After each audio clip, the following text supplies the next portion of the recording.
সালামু sir. Sir colonel Rajib বলছি sir. Rehan আপা একটু কথা বলতো sir. Over to her sir. কে? রেহান আপা। রেহান আপা। জি স্যার।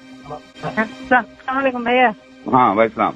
জি, আপনি কই আমি আমার বাসায় থাকেন না? থাকবো না। হ্যাঁ ঠিক আছে। হ্যাঁ, কি আমরা অবস্থা? আমরা অন্য জায়গায় আছি।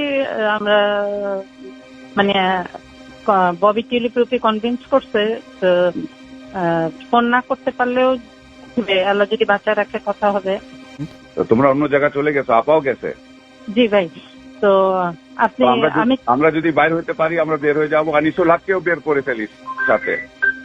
হ্যাঁ হ্যাঁ, যেটা হয় আপনি ইমিডিয়েটলি ওই যে সায়ান আর জয় যেটা বলছে আপনি ওইটা করেন। ঠিক আছে, এক ওকে। সেকেন্ডও দেরি করেন না, কারণ শম্পার বাসায় গেছে, ফটো তুলছে এবং চারিদিকে মানে সাদা ঝোপা পড়া দাঁড়িয়ালা এই আর কি। তো ইউ শুড লিভ মানে যত তাড়াতাড়ি সম্ভব। Okay. আর আমি কনভিন্স করতেছি যে মানে যা যা আসে ওইটা করবো আর কি। এইখানে একদম থাকা সেফ না। আচ্ছা ঠিক আছে, তাহলে ও কি বলবে? মার্শাল ল ডিক্লেয়ার করতেছে না সে বাক্কা? ওইগুলো এখন কাম দিয়েন না। You should leave immediately. Okay. জি ভাইয়া, ফি আমানিল্লাহ, দোয়া করেন। প্রিয় মানুষ।